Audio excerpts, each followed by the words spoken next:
Hello Internet, I am the Hero of Julios once again with another episode of the Saltmarsh vlog. Today's episode was mostly fighting, but I am happy to say that we are back to the original party. We got the two rogues, we have the previous monk, Dryax, not Felix this time. Our druid could not make it, and then we have the fighter and the cleric wizard again. So we're mostly back to the original party. I'm not exactly sure what's going on in between everybody else's lives, but regardless, what we have is what we have, and they are heading into the woods. Their goal is to get in there, and they are going to take on the vampires and the witches and all that good stuff because they get to the entrance of the forest, they camp out for the night, and that's when they see a patrol of humans and goblins walking together. So as the two groups stare each other down, the players start to pick up on the fact that the goblins and humans in this group may share a similar boss, but they don't seem to get along amongst themselves. Thankfully, the players try to communicate with the goblins in Undercommon, which I decided the leader of the goblins does know how to speak, and the other goblins do too. So they convince the goblins that, hey, if you give us some information on the woods and, Granny Nightshade and all that good stuff, we will spare you of what's going to happen to the humans. The goblins, the humans, they kind of deliberate in goblin amongst themselves because the party can't speak goblin. And eventually it kind of leads to a loud amount of arguing between the humans and the goblins, to which eventually a fight breaks out. The goblins fight against the humans, the players fight against the humans, and eventually all the human bandits are dead.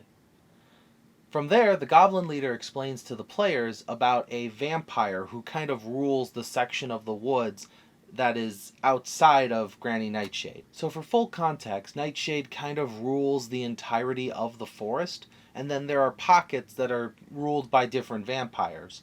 And the vampires, they want to seek favor of Granny Nightshade in exchange for magical power and things like that. This particular section of woods features a vampire by the name of Valentine, who also happens to own a magic harp that controls the weather. The same magic harp that controls the weather that the players are looking for. And yes, the players obviously looked at me and they went, really, a vampire named Valentine? And I was like, yes, his name is Valentine. And in my head I'm thinking, I panicked, okay?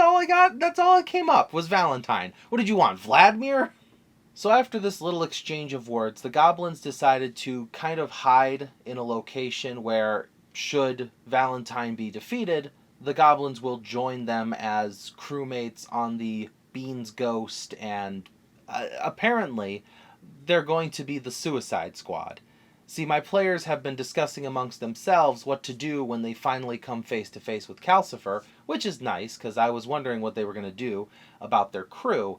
Apparently they've decided they needed to hire a second crew that will go into battle with them and then most likely die. And it has to be people that they find expendable, which apparently they have chosen this unfortunate band of 7 goblins to be their goblin attack squad. It's a shame the goblins don't know that's coming. I, the DM, now know that's coming, but that's a shame. It's one of those things where it's like, I can only observe. I cannot change the outcome here. But as the players go deeper into the woods, they fight various monsters and eventually, at the end of the session, make their way to the mouth of a cave. What they don't know is what awaits inside of that cave is the vampire Valentine having a conversation with Silco. Silco has come to these woods on behalf of Calcifer to sort of strike an alliance with Granny Nightshade. That way they can rule both land and sea together. Should the players defeat Valentine and actually kill him, then this will probably raise Nightshade up as a more villainous villain. I know the main quest of Saltmarsh, as presented in the book, is supposed to be about the Sahagin and, problems about that, but I really like the idea of an evil witch and a pirate lord, considering we are at this coastal adventure with kind of this dark magic to it. So that seems to be the way everything's leaning. I might try to find a way to lean back into the Sahagin stuff if I want to do something to maybe level my players a little more before they get to Calcifer. But for now, we're going on a vampire hunt, and this has raised an interesting question from one of my players. How do I handle vampirism? Because what if one of them gets bit? Well, I'm not exactly sure what I'm going to do. See, vampirism doesn't have an exact set of rules in the player's handbook. It's not like lycanthropy where it tells you like which stats change and what happens to you.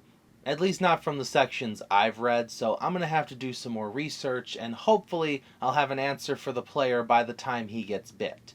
This is one of my players who has a connection to the Raven Queen, and I don't know how a goddess of death and rebirth is going to feel about somebody who obtains an ability to live forever. But hey, that's what researching as a DM is all about. So I'll come up with some homebrew rules for vampirism and try to combine it with what is available in the player's handbook and the monster manual.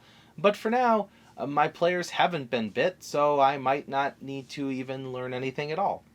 But that's neither here nor there. We'll find out what happens as my players go into battle, potentially, with a vampire who is many challenge ratings higher than their level. Thank you for watching as always, and I will see you in the next video. This is the Hero of Julios, Xing out.